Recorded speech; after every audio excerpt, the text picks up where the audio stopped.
India में अगले 3 महीने में जो गर्मी पड़ने वाली है वो हम इंडियन के लिए बर्दाश्त करना मुश्किल हो जाएगा।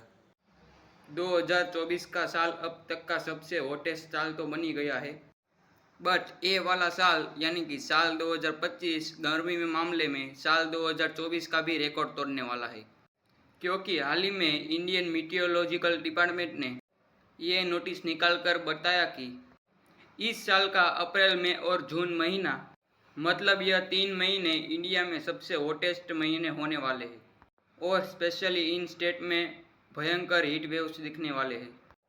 एंड अगर आपको नहीं पता तो बता दूं, पिछले ही साल हीट वेव्स की वजह से भारत में 377 लोगों की मौत हुई है, सिर्फ गर्मी की वजह से। ये साल तो पिछले साल से भी बदतर होने वाला है, बट ये सब कुछ जानने के बावजूद भी हैदराबाद में जंगल काटे जा रहे हैं। जितना हम नेचर को बर्बाद करेंगे, नेचर इतना ही हमें बर्बाद करेगा। ऐसे और वीडियो देखने के लिए हमारे चैनल को सब्सक्राइब करें और वीडियो को लाइक करें।